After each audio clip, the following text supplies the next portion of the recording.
सरायकेला जिला में मुख्यमंत्री मेधा छात्रवृत्ति परीक्षा में शिक्षा विभाग की घोर लापरवाही बरती गई है। आपको बता दें, जिला में 12,876 परीक्षार्थियों में मात्र 3,818 परीक्षार्थियों ने ही परीक्षा दी है। इतने ही जो छात्र हैं वो परीक्षा में शामिल हुए हैं, वहीं 9,058 परीक्षार्थी अनुपस्थित रहे।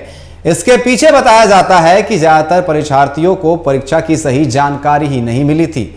इस पर टीवी 45 का एक ही सवाल है कि आखिर इसका जिम्मेवार कौन है, शिक्षा विभाग या फिर कौन?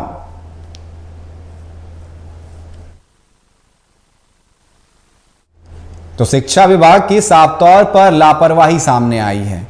लापरवाही सामने आई है मुख्यमंत्री मेधा छात्रवृत्ति परीक्षा को लेकर के। इस परीक्षा में आपको बता दें कि शिक्षा विभाग की घोर लापरवाही सामने आई है। आपको बता दें कि कुल 12,876 परीक्षार्थियों में मात्र 3,818 परीक्षार्थियों ने ही परीक्षा दिया है। और इस पर अधिक बात करने के लिए सरायकेला से हमारे संवाददाता गुलाम रब्बानी हमारे साथ जुड़ चुके हैं।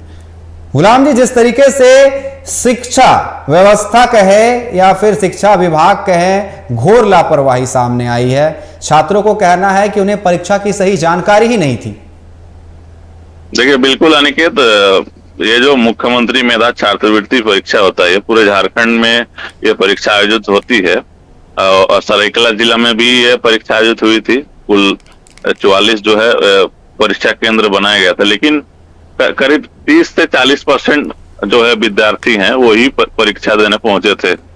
जहां तक बच्चों का सवाल है तो उनको जानकारी ही नहीं मिला था कि आखिर परीक्षा कब आयोजित होगा। इसी को लेकर वहां बच्चे परीक्षा देने नहीं पहुंचे और ज्यादातर जो कमरा था उसमें पूरा क्लासरूम जो है वो बेंच जो है खाली रहा। तो कहीं ना कहीं कह सकते हैं कि जो शिक्षा विभाग का जो है लापरवाही है, जिसके कारण ये जो बच्चे परीक्षा से वंचित रह गए। मैं आपको बता दूं, जो ये जो योजना है मुख्यमंत्री छात्रवृत्ति योजना, इसमें जो है 8वीं कक्षा के छात्र जो ये परीक्षा में बैठते हैं और सरकार की ओर से सालाना जो है 9वीं कक्षा से लेकर 12वीं कक्षा तक सालाना 12,000 रुपये प्रतिवर्ष दिया जाता है। और ये इस एक जिले में तकरीबन 400 बच्चों का जो है चयन होता है और पूरे राज्य में अगर की बात करें तो 5,000 छात्रों को छात्रवृत्ति प्रत्येक साल दिया जाता है।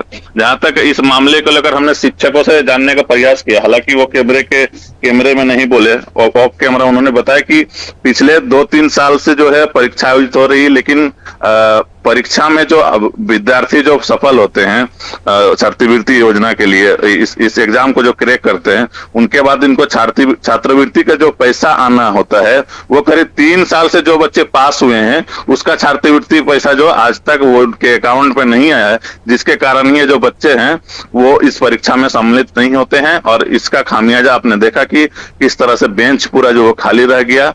30 से 40% बच्चे ही जो है परीक्षा में शामिल हो। तो कहीं ना कहीं कह सकते हैं बड़ा आरोप है। जिस तरीके से आप बता रहे हैं कि यहाँ पर शिक्षकों का ऑफ द कैमरा कहना है कि पिछले 3 साल से जो परीक्षा हुए हैं उनका पैसा छात्रों तक पहुंच ही नहीं रहा है, तो ये बड़ा सवाल उठता है कि आखिर ये पैसा जा कहाँ रहा है? देखिए, ये सवाल शिक्षक को जो है ऑफ कैमरा बताए, कई लोगों ने कहा कि ये नाम नहीं बताने के शर्त पे उन्होंने लिस्ट भी दिया है। बाकायदा उन्होंने लिस्ट जो है पूरा सरायकेला जिला का लिस्ट शेयर किया है और लिस्ट में उन्होंने नाम भी दिया है। हालांकि टीवी 45 बहुत जल्द इस चीज को पड़ताल करेगा और बताएगा कि किस तरह से जो मुख्यमंत्री छात्रवृत्ति मेगा छात्रवृत्ति का जो एग्जाम होता है, जो परीक्षा होता है, उसके बाद जो बच्चे पास करते हैं उनको आज तक छात्रवृत्ति नहीं दिया जा रहा। तो आखिर ये पैसा जा कहाँ रहा? ये बहुत बड़ा सवाल है। आखिर ये पैसा जा कहाँ रहा है? क्या ये सरकार के ये महत्वपूर्ण जो योजना है, जो परीक्षा है, इसको जो अधिकारी हैं ये खिलवाड़ कर रहे हैं या तो ये पैसा को किसी अकाउंट में ट्रांसफर कर रहे हैं? बिल्कुल, ये जांच का विषय है गुलाम जी, और इस पर जांच भी होगी और टीवी 45 इस पर लगातार जो है नजर बनाए हुए रखेगा और खुलासा करेगा कि आखिर ये पैसा जा कहाँ रहा है। फिलहाल आपका हमारे साथ जुड़ने के लिए और तमाम जानकारी देने के लिए आपका बहुत बहुत धन्यवाद।